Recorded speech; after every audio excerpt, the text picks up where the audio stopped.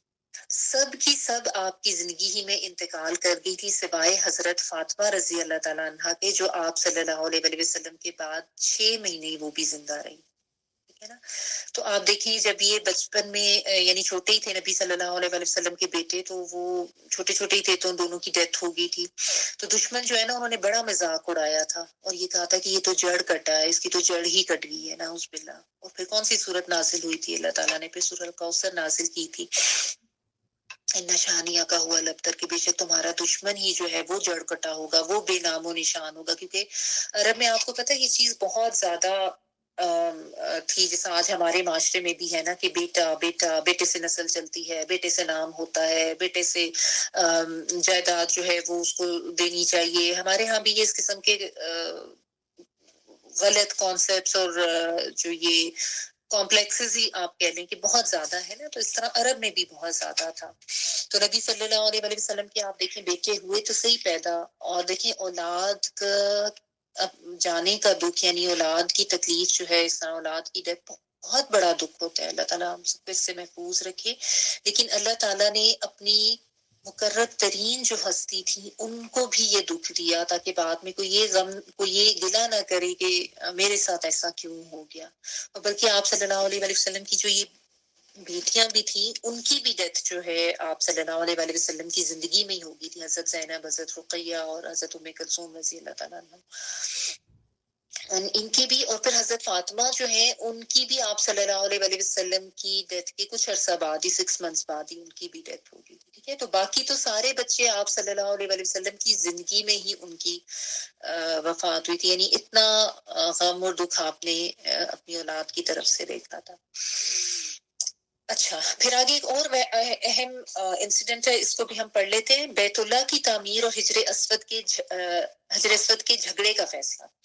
آپ صلی اللہ علیہ وسلم کی عمر کا 35واں سال تھا کہ ایک زوردار سیلاب آیا جس سے خانہ کعبہ کی دیواریں پھٹ گئی. ٹھیک ہے. اس طریقے سے فلڈنگ وغیرہ ہوئی اور دیواریں جو ہیں ان میں توڑ پھوڑ ہو گئی. یہ دیواریں ایک بار کعبہ میں آگ لگ جانے کی وجہ سے پہلے ہی کمزور ہو گئی تھی, یعنی آلریڈی وہ ان کی جو ہے وہ تعمیر ذرا کمزور ہو چکی تھی, کیونکہ ظاہر اتنی پرانی تھی, حضرت ابراہیم کے زمانے سے تھی. اب قریش مجبور ہوئے کہ دوبارہ سے تعمیر کریں. اس موقع پر انہوں نے فیصلہ کیا کہ اس تعمیر میں صرف حلال مال ہی خرچ کریں گے. چنانچہ انہیں کوئی رنڈی کی اجرت, سود کی دولت اور کسی کا ناحق لیا ہوا مال اس میں استعمال نہیں کریں گے. یعنی انہوں نے یہ ڈیسائیڈ کیا, اتنا تو ان کو ظاہر پتا تھا نا کہ اللہ کا گھر ہے اور اس میں جو ہے وہ سب کچھ حلال مال سے ہی کام ہونا چاہیے. تو انہوں نے کہا کہ ہم حلال مال سے ہی کام کریں گے, کیونکہ زمانے آپ کو پتا ہے یہ سود وغیرہ اور یہ جو عورتیں وغیرہ یہ بھی غلط کام کرتی تھی, اور اس طرح کا ناحق مال لوٹنا, یہ سب کچھ تو بہت عام تھا نا. یعنی اس معاشرے کی جو ایک حالت تھی وہ اسی طرح کی تھی. انہیں خانہ کعبہ گراتے ہوئے ڈر بھی لگ رہا تھا کہ کہیں اللہ تعالیٰ کی طرف سے کوئی سزا نہ آ جائے. بالآخر ولید بن مغیرہ نے یہ کہہ کر ڈھانا شروع کیا کہ اللہ تعالیٰ مصلحین کو ہلاک نہیں کرتا. انہی کے بیٹے تھے حضرت خالد بن ولید جو ہے. تو ولید بن مغیرہ نے یہ کہہ کر ڈھانا شروع کیا کہ اللہ تعالیٰ مصلحین کو ہلاک نہیں کرتا. جب لوگوں نے دیکھا کہ اسے کچھ نہیں ہوا تو انہوں نے بھی ڈھانا شروع کیا اور حضرت ابراہیم علیہ السلام والی بنیاد تک اس کو گرایا, اور اس کے بعد پھر تعمیر نو شروع کی.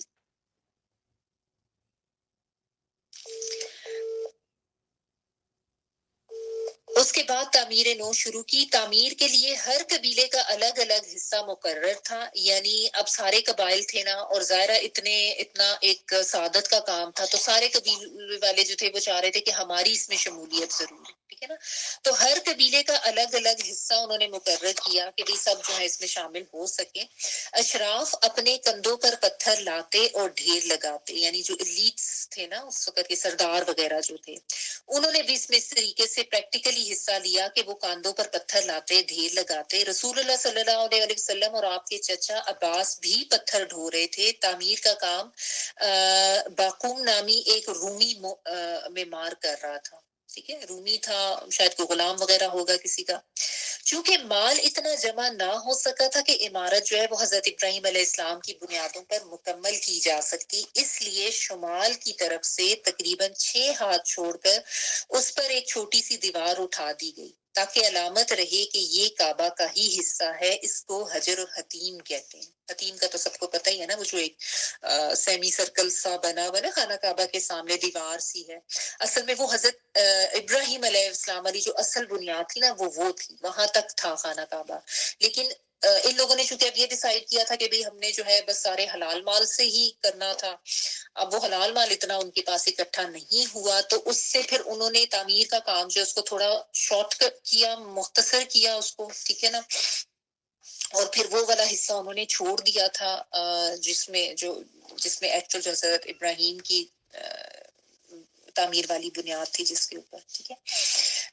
اور یہ اللہ تعالیٰ کی اس میں دیکھیں نا یہی حکمت تھی کہ ایک کعبہ کا ایسا حصہ رہے جس کے اندر عام عوام الناس بھی جو ہے نا وہ سب جا سکے, وہ کہلاتا, وہ بھی کعبہ کا ہی حصہ ہے اصل تعمیر جو حضرت ابراہیم کی تھی, ٹھیک ہے نا. اور باقی تو جو ظاہر ہے جو خانہ کعبہ کا انسائڈ ہے وہاں پہ تو آپ کو پتہ ہی ہے کہ سارے جو بڑے جو کسی ملک کے حکمران وغیرہ ہوتے ہیں وہی جا سکتے ہیں, عام لوگ تو نہیں جا سکتے. تو اللہ تعالیٰ نے وہ ایک حصہ اپنی حکمت سے ایسا رکھ دیا کہ سب لوگوں میں سے جو بھی جائے وہ اس جگہ پہ اندر جا سکے. وہ it is just like going inside Kaaba, اور آپ میں سے اکثر لوگ گئے بھی ہوں گے. جب دیوار حجر اسود تک اٹھ چکی تو ہر سردار نے چاہا کہ وہی حجر اسود کو اس کی جگہ رکھنے کا شرف حاصل کرے. اب ظاہر حجر اسود جو ہے سب کو پتا تھا خاص چیز ہے اور اللہ کے گھر کی تعمیر ہو رہی ہے, تو سارے جو ہے نا وہ اس پہ اب آگے کہ ہم نے حجر اسود رکھنا ہے. اس پر سخت جھگڑا اٹھ کھڑا ہوا جو 4-5 روز تک جاری رہا. اب آپ کو پتا جھگڑا کرنے میں تو ویسے ہی قوم بہت زیادہ آگے تھی, اور قریب تھا کہ حرم میں خون خرابہ ہو جاتا, یعنی اتنا سیویر قسم کا جھگڑا ہو گیا کہ خون خرابہ, قتل و غارت بھی آپ لوگوں کو پتہ ہے ان کے لیے عام بات ہی تھی. تو خون خرابہ ہو جاتا, لیکن ابو امیہ نے جو سب سے زیادہ عمر رسیدہ تھا یہ کہہ کر فیصلے کی ایک صورت پیدا کر دی کہ مسجد حرم کے دروازے سے جو شخص پہلے داخل ہوا اسے اس جھگڑے کا حکم مان لیں گے. لوگوں نے سب نے یہ تجویز منظور کر لی. اب اللہ تعالیٰ کی طرف سے ظاہر ایسا ہونا تھا تو اللہ تعالیٰ نے اس کے ذہن میں یہ بات ڈالی, اس نے تجویز دی اور سب لوگوں نے اس کو ایکسپٹ بھی کر لیا. اللہ کی مشیت دیکھیں کہ اس کے بعد سب سے پہلے جو شخص داخل ہوا وہ آپ صلی اللہ علیہ وسلم تھے. سبحان اللہ. تو قریش نے دیکھتے ہی کہا حاذل امین ردیناہ, ہاذا محمد, یہ محمد ہیں جو کہ امین ہے, ہم ان سے راضی ہیں. سب راضی ہو گئے کہ بھئی ٹھیک ہے, کیونکہ آپ صلی اللہ علیہ وسلم کی صداقت امانت کے تو سارے ہی جو ہے وہ اقرار کرتے تھے, مانتے تھے. آپ صلی اللہ علیہ وسلم ان کے پاس پہنچے تو آپ کو ساری تفصیل بتائی گئی. آپ صلی اللہ علیہ وسلم نے اس کا حل یہ نکالا کہ ایک چادر لی, اس میں حجر اسود رکھا, سب سرداروں سے کہا کہ اس کا ایک کنارہ پکڑ کر اوپر اٹھائیں.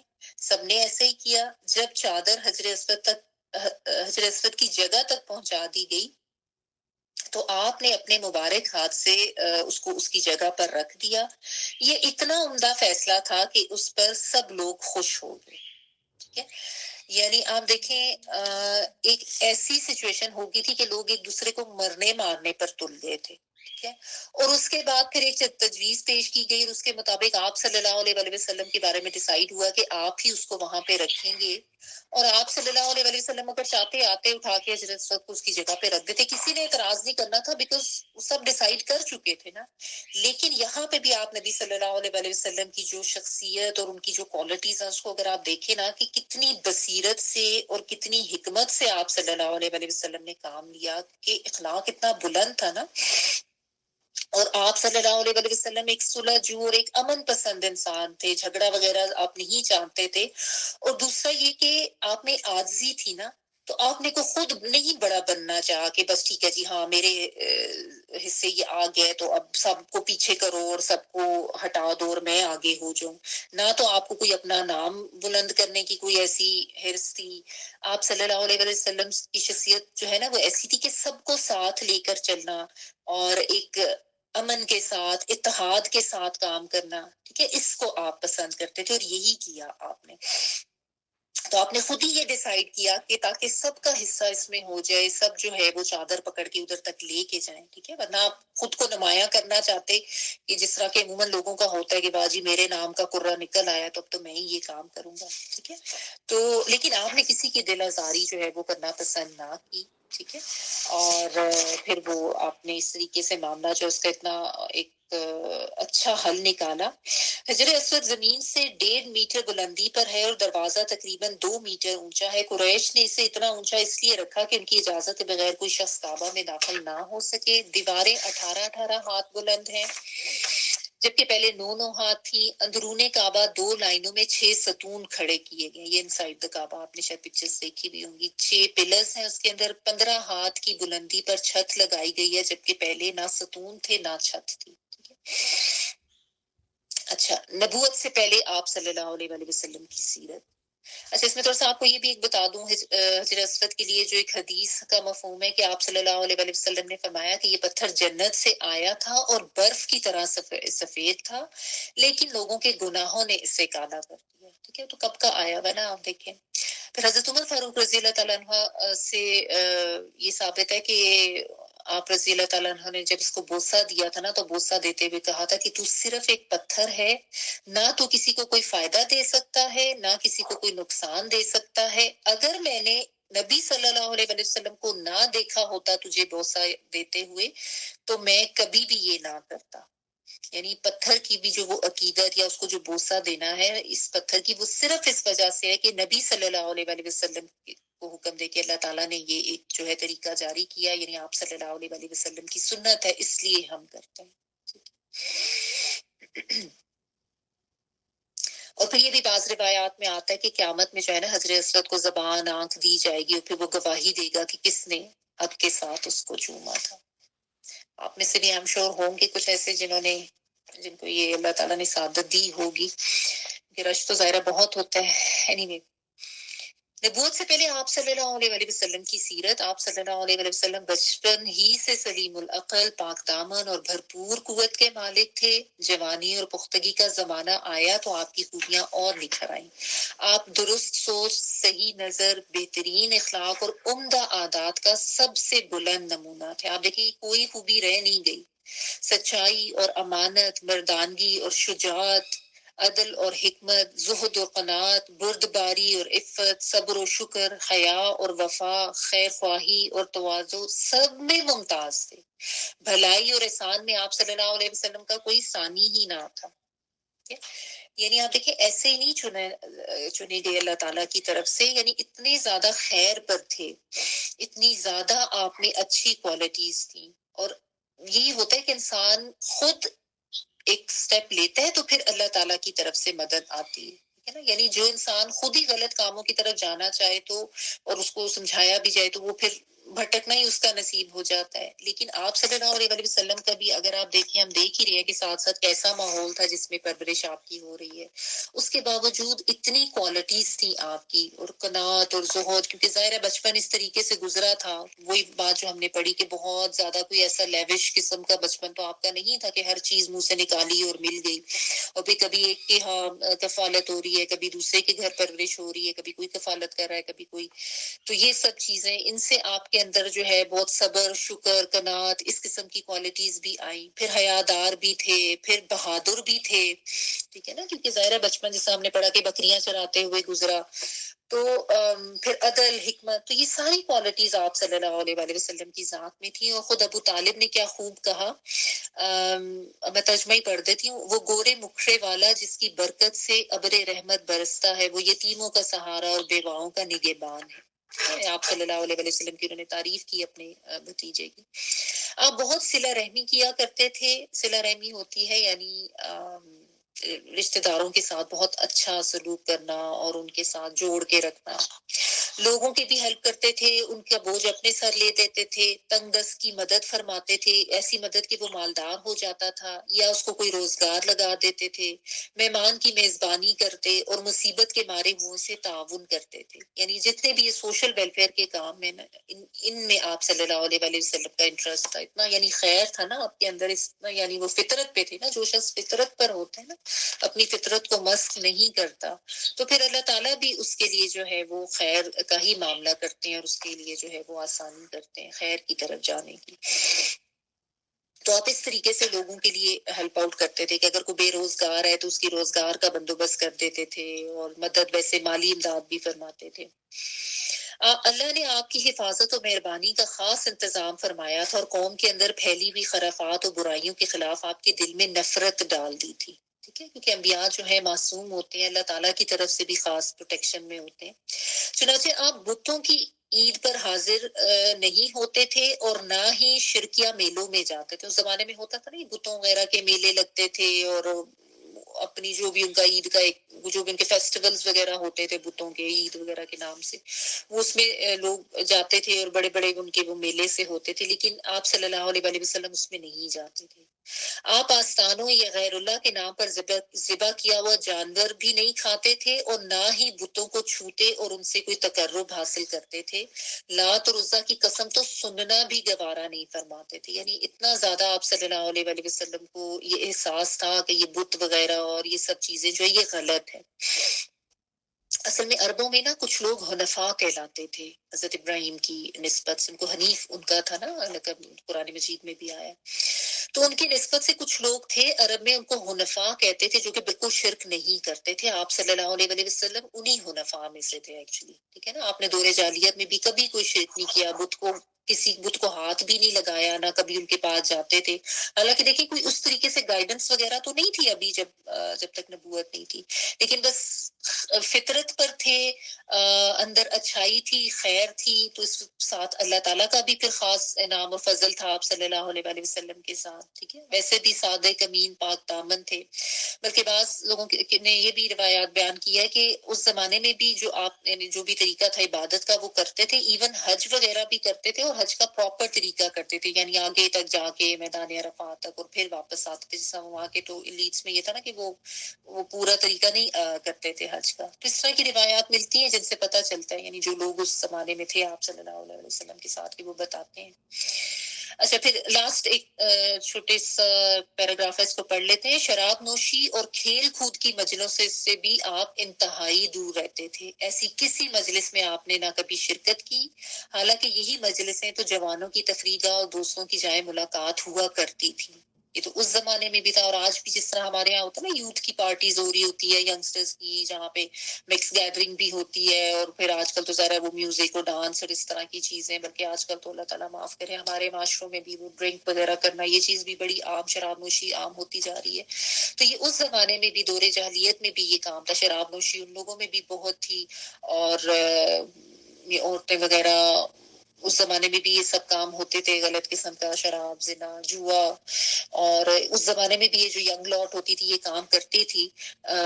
لیکن نبی صلی اللہ علیہ وسلم کو نا اللہ تعالیٰ نے ان کی طبیعت میں ایسا رکھا ہوا تھا کہ ان کو یہ سب چیزیں بری لگتی تھیں. آپ نے ہمیشہ سے ان چیزوں کو اوائڈ کیا. صرف یعنی عبادت والا یعنی شرک سے ہی نہیں بچے ہوئے تھے، اخلاقی لحاظ سے بھی آپ صلی اللہ علیہ وآلہ وسلم اتنے پاکیزہ تھے کہ ایسی کسی بھی محفل میں وہ شامل ہی نہیں ہوتے تھے. حالانکہ دیکھیں ینگ ایج میں تو سب لوگوں کو شوق ہوتا ہے فن کر لیں، پارٹی کر لیں، انٹرٹینمنٹ کر لیں، لیکن یہی چیزیں پھر انسان کی شخصیت بناتی ہیں نا. تو اپنے بچوں کے اوپر نظر رکھیں، بالخصوص جو ینگ ایج میں ہوتے ہیں.